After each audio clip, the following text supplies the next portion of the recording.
Okay, we're live. Um, just go for it, Josh. I don't have to repeat it. I think people know the question. Yeah, Senator, I don't know all the details. I do know that there was a number of folks that brought up concerns about um, camps, folks that rent their properties for short periods of time, family property that is owned by an entire family in Vermont, and that renting it seasonally, different periods of time, sort of being caught up in this registration and inspection and concerns about that. Many of these are, camps. They might not have septic capacity that could be used as a full time rental for very long. The 120 days. My understanding is that was the governor thinking about, that's an entire season. Whether you call it, all of winter, all of summer into the shoulder seasons. But I don't have the details there. What I can tell you is that, your efforts to address the complaint-based concerns the governor brought up, and the sort of the challenges of minor infractions, being possibly shutting down a unit, have been appreciated. They've been forwarded in detail to the governor to look at. I don't have detailed feedback I can give you on any components of that. I don't know if it would be in your interest to talk to, fire safety's legal counsel to, make sure their understanding of those changes is as you're legally trying to solve this challenge, so that they can, say, yes, that is a legal, our view that it solves the perceived problem. And so I'm sorry that I don't have more feedback I can give you on where you are, other than to say those elements. We could certainly do that. That's something to put the lawyers together on that. I don't think that should be a problem because I think we've never wanted to accomplish anything more than what the governor suggested in his veto message. But the issue of exemptions is someplace where we differ. I don't know if you have the expertise or can answer for the administration. Is if we were to exempt properties that 90 days or 120 days, I mean, I think we intended to exempt camp and seasonal rentals. I'm not sure 90 to 120 days is much different than exempting that. It may be boots and suspenders, belts and suspenders, excuse me. And my question is, I guess, if you're renting a place for 120 days or 90 days, is that the kind of unit that we're expecting to find a lot of health hazards in? I mean, I guess I've always thought that what we're after here is, the classic landlord tenant situation where they're renting substandard housing out on an ongoing basis, trying to make a living or a business out of doing that.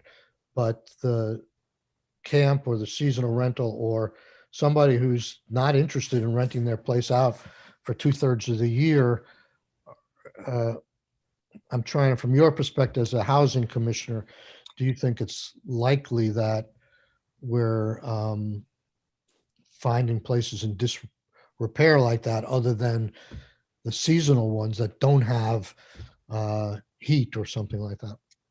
My personal experiences would be, what you said is correct. That if folks are renting their properties for that period of time or less, on a week or two here, or maybe it's even a whole month or two, and it's a lot of sort of folks for vacation and recreation, the expectations of that location in that place are well known to the folks that are renting it, and they're understanding that, and that is a different sort of rental housing safety code protections than someone that's renting a property year round, consistently, I agree with how you characterize that I think that we're talking about two different things here. And you could put a certain day or seasonal. There's many ways you can define that, but I think we're talking about the same type of rentals that are different than the main thrust of your bill.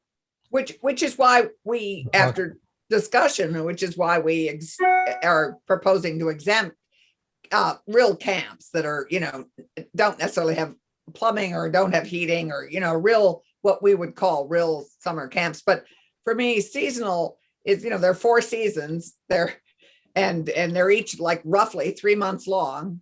Well, winter seems forever, but and mud season isn't quite a full season.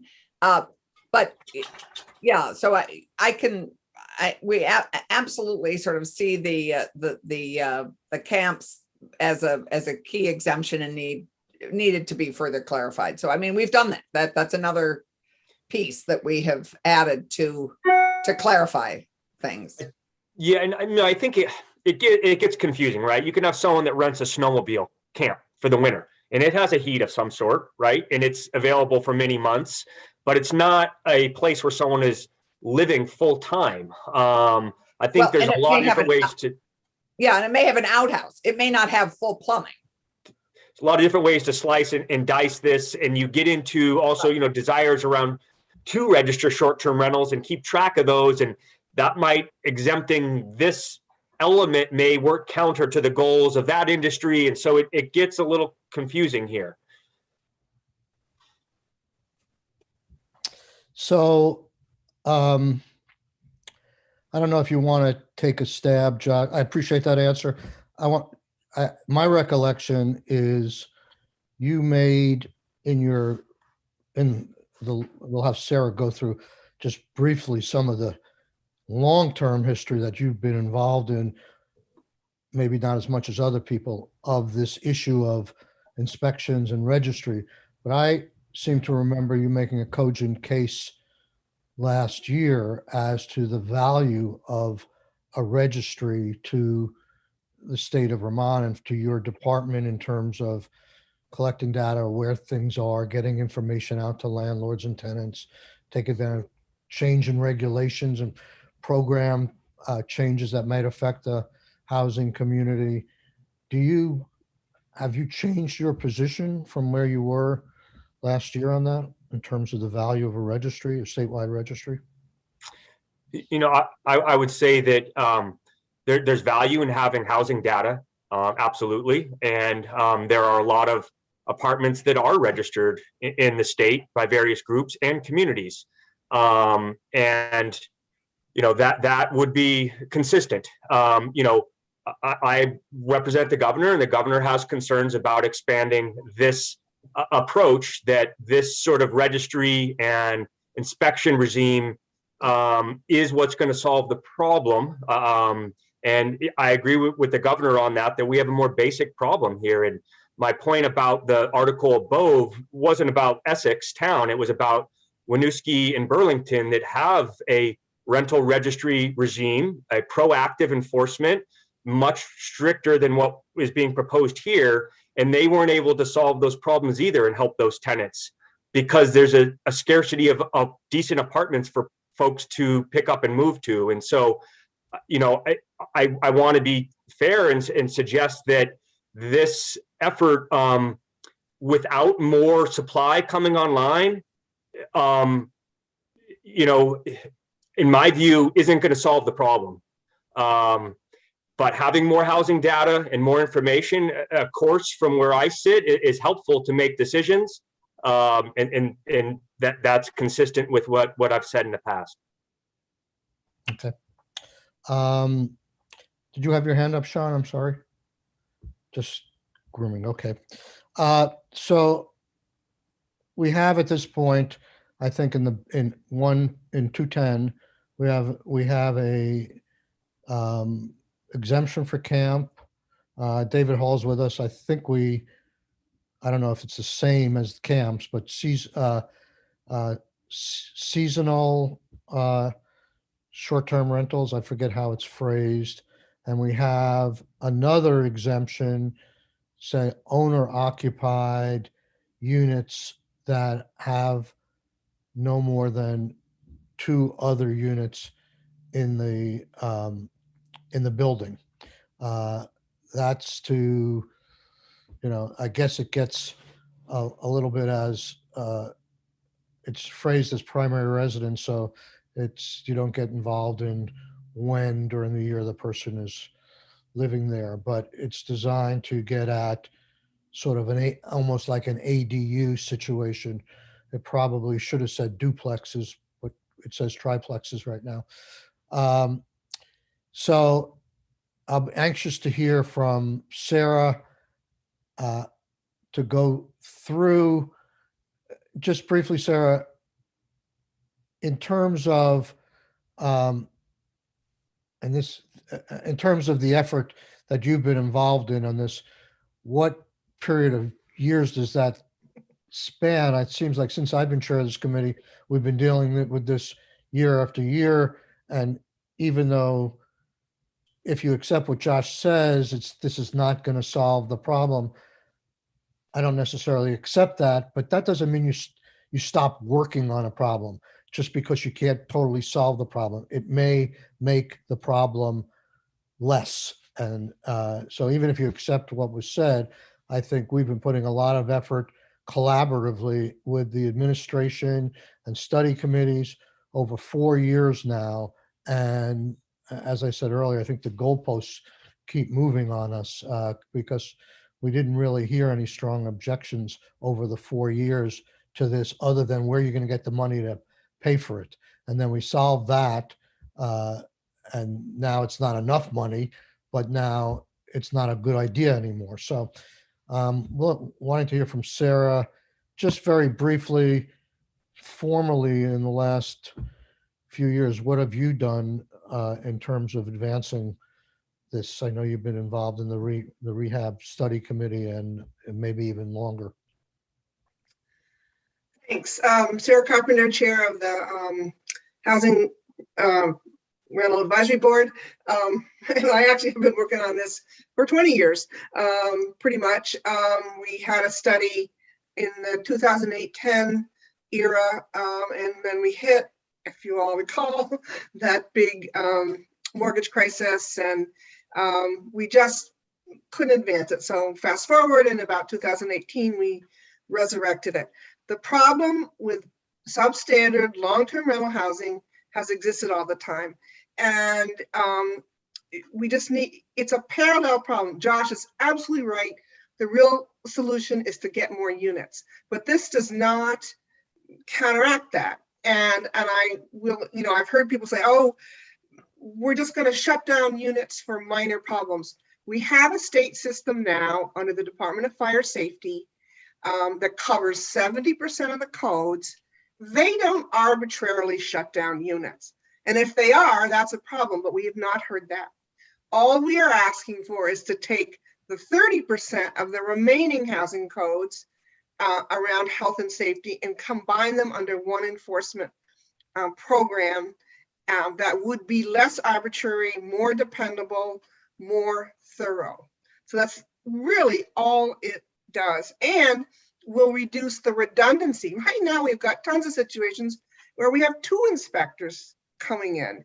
That makes no sense either. So that's really the gut of what we're proposing, and that be and continue to be on a complaint basis. So whatever language gets us to clarifying that, we fully support. We have never changed our mind on that. When Josh mentions that some municipalities can't keep up with it, they're probably right, but this would still be an advancement, especially in those small towns where there's just nobody to call. So I just, we really just need to focus on this is a really a very simple request to transfer this from the towns who cannot handle it, don't want to handle it, to the agency who already is charged with 70% of the inspections. So that's sort of the gut, and I would love to have a conversation. Let me just ask. So the legislature, when did we first not 2010, but fast forward 2018, we asked a group of people to go out and make a recommendation to Yes. us. It was unanimous. And Yes. who was involved in that recommendation? Josh will, or John will remind me of everybody on the committee, but it was a pretty well diverse. There was 3 landlords, 3 tenants, 3 public agencies, and I think 2 at-large people. So we tried to make it as diverse as possible. Several people representing municipalities. It was 1 private landlord, 2 private landlords, and 1 nonprofit landlord. So it was a group of 12, and it was, I think, fairly diverse. Fire safety and Department of Health were not on the committee, but they attended routinely. So we got all of their input during the process. Health repeatedly said, we do not have the capacity to oversee this. We just don't. And they acknowledged it. Fire safety gave us their expertise on how they run their current programs. And we tried to incorporate all that and came up with the basic recommendation of shifting the rental housing health code to fire safety. To do that, we asked both of those state agencies to do a needs assessment and tell us how would you accomplish that? What do you need financially to support that? They came back with the answer of 5 inspectors. That may seem low, but that was their answer. And I think because there's a lot of redundancy, that, speaks to why it doesn't have to be a huge leap or growth in state agencies. How to pay for it, always a dilemma. It's about $1 million ask. The concept of a user fee, everyone agreed to. There's, landlords don't love fees, we get that. But in the communities that have it now, which is about 25% of the units, they're living with it. It has not really impeded the market. And so we came out with the recommendations whenever, 2 years ago, and pretty much have stuck with that. The registry, again, on a parallel track, there's always been a need for data. I mean, you were asking Josh about how HUD sets up the fair market rent values. They do it from afar. Many years we've had to go protest the fair market rents, and to protest the rents, we have to pay about $50,000 to do a random digit dialing study. I mean, there's such a use for the data in many venues. So we just really encourage that. And as I said repeatedly, the data exists in bits and pieces. All we're trying to do is aggregate it in one place and make it useful as both a way to study the markets and understand, kind of what's out there. The concept when we first started of short-term rentals had not grown as much. So even since 2018, there's been a pre-COVID, a lot of growth in short-term rentals. It was becoming apparent to us that there's a lot of crossways, that long-term rentals were turning into short-term rentals. A lot of them are both, depending on the season. So it seemed reasonable to include them in the registry. The concept of mom and pops, however that defined, probably wasn't well discussed. I don't think that's who we're targeting. We have put in the exemption for owner-occupied units. There's an exemption there if you're renting to family. So there's a number of exemptions, I think, for the quote mom and pop. We thought that sort of the seasonal exemption would get at some of the stuff that Josh was talking about. I am happy to sit down and kind of refocus that discussion and see if we can't come up with a sharper definition on that. I mean, that there are a fair number of short-term rentals probably in that category. So I can't speak as much to, the folks like the chamber who really would like a completer picture of it. But again, we weren't intending to necessarily get, quote, the mom and pops. I would concur, those are probably not a huge safety issue. You know, if you rent it short-term and you don't like it, you leave. But they do fall under the same codes as any other rental. So, I mean, those are really the clarifying points for me. I feel like we can be very close in what should be fairly simple. I mean, it's really kind of gotten this mythology that it's hugely bureaucratic. In my opinion, it's reforming a system we have. Right now, we have redundancy with 2 sets of code inspections. Let's get that together and do it professionally. And then let's collect data, and we, you know, by the way, can use that as a reasonable way to supplement the cost of how that program gets implemented. Thank you, Sarah. My heart goes out to you. I know how hard you've worked on this, and it's especially frustrating when you try and accommodate and meet all the concerns. I know in 163 and in 79, we tried to work with all the concerns that were raised and thought we had agreement. We didn't hear any strenuous objection from the 5th floor at all through any time in the process. But it is what it is. And I, for one, am willing to, even though I feel somewhat taken by surprise by this, I'm willing to accommodate many of the concerns that the governor has raised that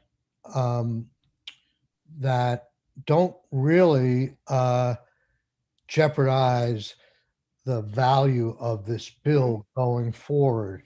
You know, we may not get 100% of the landlord-tenant situations covered, but we may get 95% covered, or certainly we'll get a percentage like that of the ones that, in my mind, need covering. What I'm not willing to do is to go and look again at the heart of the bill. I'm happy with 210. I'd be willing to entertain a further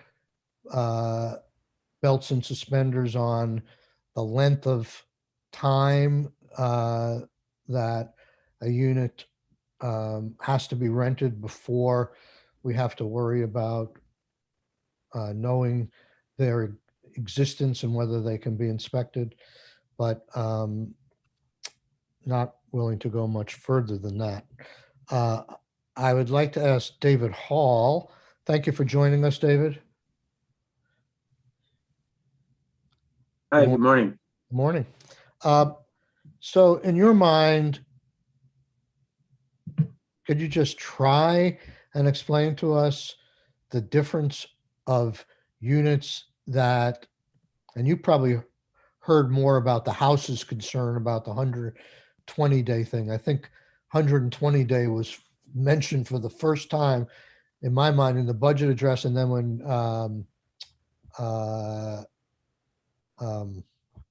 trying to think, who's the deputy secretary again of the agency? Tate Brooks. Tate Brooks came in and said that that was important to the governor. What's the difference between that and a seasonal rental? We're exempting seasonal rentals, right? In 210. Well, so David Hall Legislative Council, I mean, right now, the way 210 is put together, there's an exclusion from the registration requirement and the fee requirement for a seasonal unit that is unheated and unavailable for rent during the winter months. Okay. And that's, to me, that is a lot narrower than 120-day threshold. I mean, the 120 days could be anytime, all year long. Doesn't matter what the unit is like, doesn't matter where it is, doesn't matter its use, as long as you're under that 120-day threshold, which is, you know, a third of the year, then you're not required to be registered. I do want to make sure everybody's on the same page that we are talking about exclusions to the registration and fee requirements we're not talking about exclusions to what would be the jurisdiction of DFS under the first part of the bill. Right. Does, right now, those units are subject to the Department of Health enforcement, correct? Yes, yes. So the Department of Health authority extends to, public health risks, public health hazards. And that could be anything from bed bugs to the buildings about to fall into the street. And then fire safety also already has jurisdiction over a unit that is leased to the public. So, unless it's a single family type situation, I mean, if it's a short-term rental, doesn't matter how long the period is, really, for purposes of fire safety's inspection authority. Right. So thank you for that. What do we have any information on short-term rentals right now in terms of exempting them? We would get more information on short-term rentals because presumably a lot of them would fall in this 120-day rule, which we haven't agreed to yet. So if it wasn't seasonal and unheated, if you had a short-term rental, you would have to register under this law unless we put an exception in. Do we have any information or way of gathering information on those right now? Of STRs? Yes. Well, they do have to be registered with the Department of Taxes to have their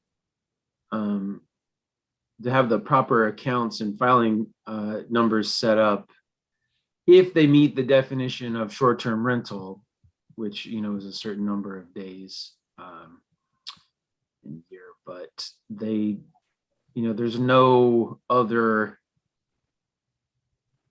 central location that's statewide where they would be registered.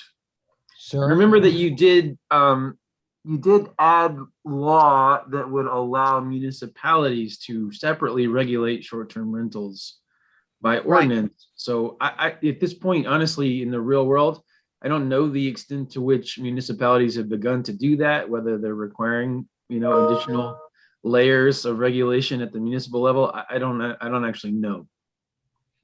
Sarah, you had your hand up. Thank Well, you. right now the law says if it's more than 14 days, then you're considered a short-term rental. But the tax information is very separate. And, all you're doing is registering your owner entity, whether you rent it for 15 days or 90 days or 300 days. And the tax department does not collect that information.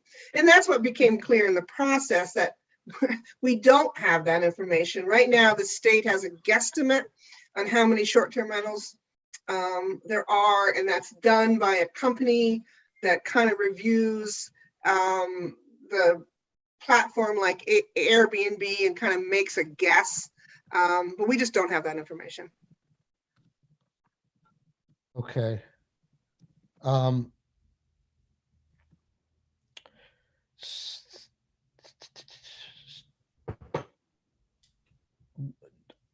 My recollection on as weak as the tax information is, I remember we passed a law that required them to sign up for rooms and meals taxes. But my understanding is we reached an agreement with Airbnb and maybe with VRBO where all the short-term rentals use Airbnb's tax ID number, and obviously Airbnb and VRBO have the information of where these units are and how big they are. But do we, as a state, are we able to drill any deeper if this aggregator such as Airbnb uses their tax ID number to meet that requirement? I don't believe so. David, do you know the answer to that? I don't think you can drill down into that based on what the state is receiving now. So basically, we don't have necessarily the information for people who work exclusively through Airbnb or a big aggregator.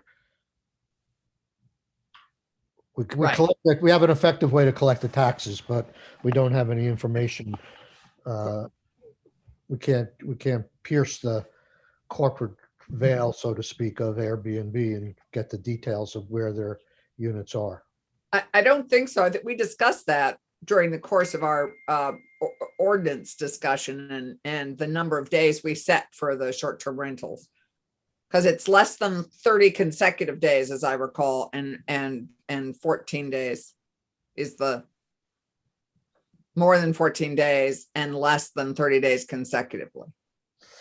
So just so the committee understands, or maybe to help me understand, is when the governor's veto message said he doesn't think short-term rentals or units rented for less than 120 days a year should be subject to the registry.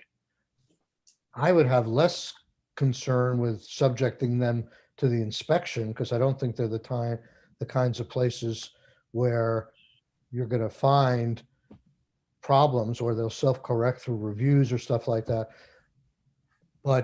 And they still would be subject to the health officer. But I do think the information out there is valuable for the registry. So Sarah has a question. Well, on the inspections, I mean, you're renting to the public, inns and motels, and everybody is subject essentially to the same rules. So I don't think there needs to be a change on that. If it's complaint-based, I mean, I think like Mike DeRoches would tell you, they've had virtually no complaints. People on the short-term rental side just walk, and so they're subject to an inspection if there is a public health hazard and a complaint, which is so rare. I think it's a non-issue. And I think if you're inspecting hotels and motels and everybody else, you certainly want to inspect a short-term rental if, in fact, somebody walks in and sees a problem. And it's probably, more likely on the fire safety side. I mean, you don't want the building to burn down, even if they're there for one night. right. And I remember being on the conference committee on this bill with short-term rentals, and we went much further, but the House pushed back. We did get some requirement that there be some educational from material or some disclosure. I don't know if it's on the back of the door or somewhere in the Yeah, it place. has to be posted. It has to be posted in the unit. You have to say, if you have complaints, call the Department of Health or the Department of Fire Safety. So that's already there. Senator, could I, excuse me. So I think as far as just trying to add a little clarity to the 120 days, I think the intention was for properties where the property owner doesn't intend to rent for more than 3 months out of the year, that they shouldn't have to deal with the rental registry, because that's really supposed to be focused on units that could potentially be year-round rentals. We definitely wanted to recognize that there are situations where a property owner might rent for 9 months out of the year, which to a particular tenant, which is, gives them full tenancy rights under Chapter 137, Title 9. But might switch over to a short-term rental between tenancies. Those folks should register. It's the sort of the I'm renting out my second home kind of thing for a couple weeks, or renting out the snowmobile cabin or the deer cabin or what have you, that are not really, those are sort of self-correcting issues when it comes to health and safety, because it's not somebody's primary residence. They can complain to other people and they can vacate and still be housed. It's really, I think the 120 days is trying to carve out a small exemption for folks who might just occasionally rent out and maybe not even be aware that they're supposed to be registering. But anybody who's renting for more than 3 months out of the year ought to be encapsulated in this rental registry, whether it's technically short term because they're only doing it for 30 days or less for a particular individual or household, or if it's a long-term rental for more than 30 days. So I think that was the rationale behind the 120-day carve out. Well, you just said, Sean, 3 months and 120 days. As we know, 120 days is 4 months. It's a third of the year. Forgive me. Yeah. So it would, the question I have is, for me, seasonal is certainly not a third of the year. It's, but 3 months makes some sense. And I think gets at what you're talking about. 90 days seems to be more in line with that.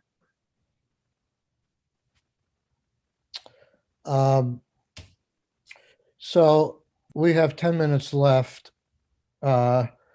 Tomorrow, I'm going to have try and distill where the choices are in language here. The pressure point will also take a vote if you want to, Senator Brock, obviously on your amendment or any other variation of it.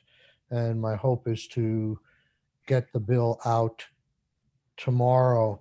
I am also interested in knowing whether people have interest in taking the pieces of S79 that put guardrails on the VHIP program and putting them in this bill or in the Budget Adjustment Act,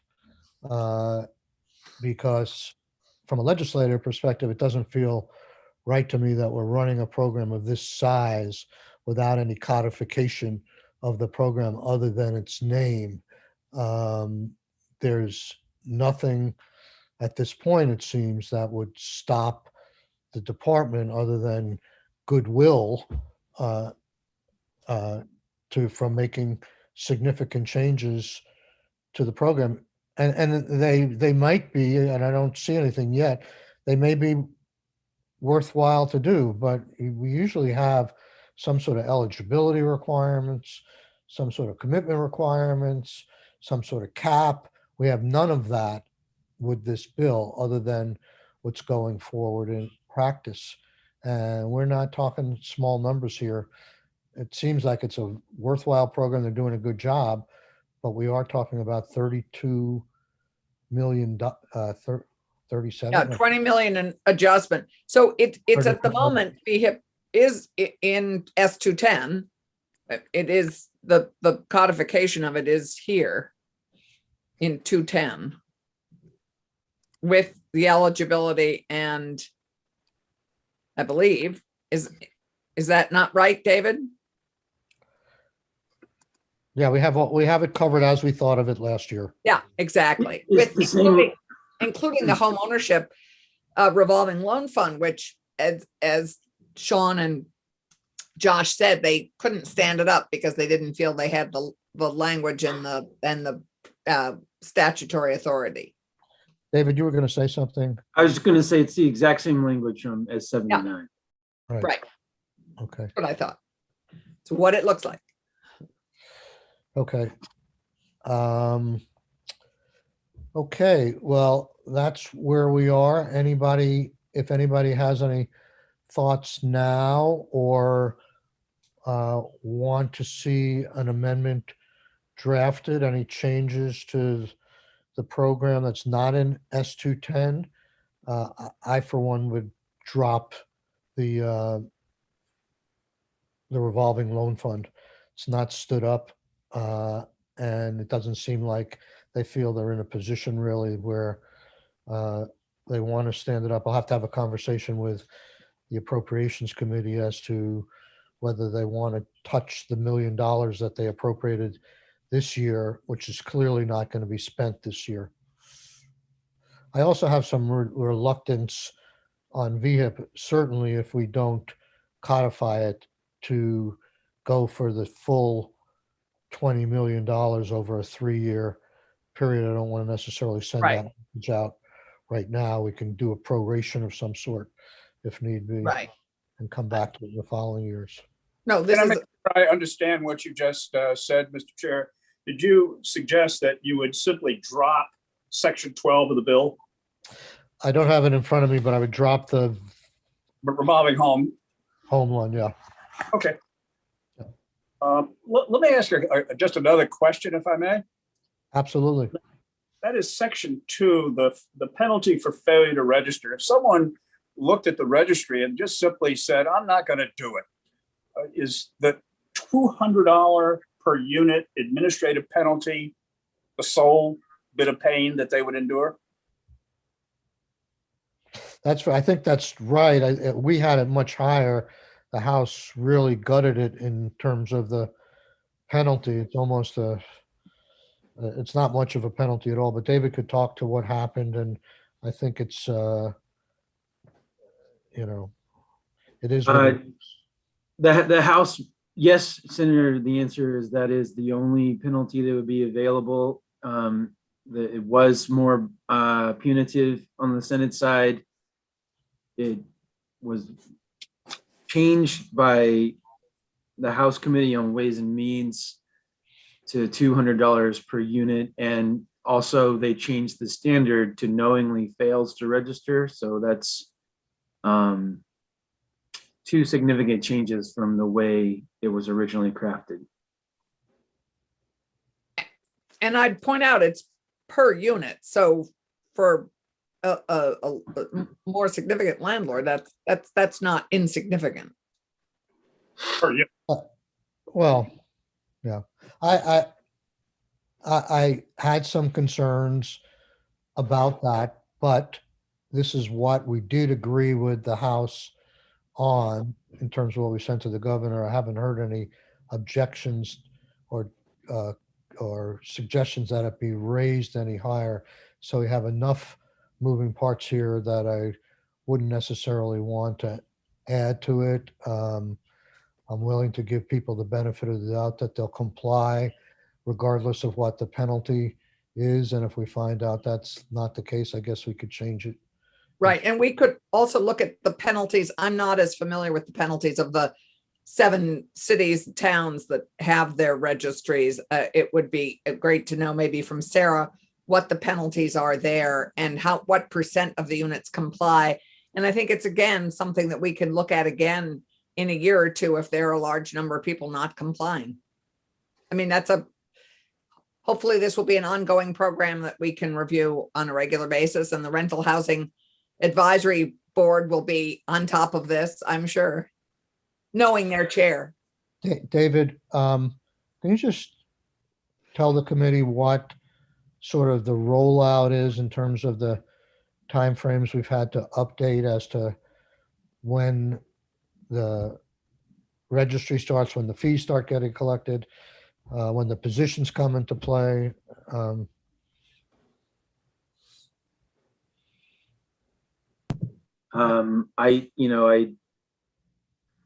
have to read back through the whole bill to give you the blow by blow, but basically, if you start with the effective dates, the authority shift, the positions, the conforming changes, the rulemaking, the VHIP program, et cetera, all that stuff is pegged to take effect on July the 1st. The administrative penalty for a failure to register takes effect in 2023. And then the repeal for exemption about farm housing is out at 2025. So the legal authority to do everything but the penalty is July 1st. If you provide funding, the departments, both housing and public safety, are authorized to use that initial funding to hire, the people that they can hire. And I think you had done it so it would just be one person. And then as the fees start to roll in, they would be able to continue hiring. They'd have the legal authority to continue hiring up to the maximum number of positions authorized. So 5 at DFS, 1.5 at GHCD. Remember, the registration itself and the fee are pegged to March 1st of the year following when you trigger the requirement. So if you met the definition of rental housing in 2022, your duty to register would be by March of the following year, so 2023. Does that all make sense? It does. Thank you. I know it's tricky. So, and Sarah probably knows it backwards and forwards too, but where do we get the money if the fees aren't coming in till 9 months after the law goes into effect? Are we not hiring anybody for quite some Yes. time, or are we fronting some money? Well, that's You the said initial what? fronting of the money, is to hire the person in ACCD, in the housing, in Josh and Sean's shop, to set up the program, to create the database and do all that work. I believe that's why we front loaded it. And then once we're able, and front load not all the inspectors, but a few of them, I believe. And then once the fees start kicking in, we're able to finance the rest of the inspectors. Isn't that right, Sarah? Yeah, I'd have to go, but the intent was to give DHCD enough money to do the technical work, because they're gonna have to have somebody set up this database and get it going, and hire a person to start it, reach out to the landlord. So the bulk of the upfront was to DHCD. I think we left it so that DFS would have enough money to hire at least one inspector Right. and get the program started, and then understanding that they need to hire 4 more into the following year as the fees roll in. So the presumption is there'd be enough fees by March of the following year to hire the rest of the inspectors. Well, I'd That's like to, not ideal, to tell you the truth, but that is what we conceded early on. Senator Brock? I would just like to get a picture of the overall funding mechanism of precisely what we're talking about. In terms of the initial funding, we've got $100,000 appropriated to DPS for 1 or more inspectors. What's the other part of the funding for the administrative staff? So that goes to DHCD to set up the registry. So, and I can't remember the exact, I think there's over $100,000 just to get the technical database piece of it up and running. So they have to hire a consultant, and then they have to hire their 1.5 staff. They've got to do all the outreach to the landlords. So that the bigger chunk up front goes to DHCD to get that going. Yeah. Well, that's the $300,000 in section 5 of the bill. Yes, Yeah. I believe so. Last year it was $400,000 to get to accomplish both those things. All right, so that's $300,000 there. Now that is startup funds, though. Is there any continuing funding for that part of it? Well, so the presumption would be starting January 1st of, in this circumstance, 23, the fees would start coming in, and they will pay the remainder of the ongoing costs. So they'll pay for that 1.5 staff at DHC. They'll pay for the first inspector at DFS, as well as the additional 4. So the startup was to have money to get the program started in a year when there would be no fees coming in. Once the fees come in, then they cover the cost. Mr. Chair, it's after 12 and I'm afraid I have to depart. Okay. Anybody want to send me a note tonight? Feel free to do so.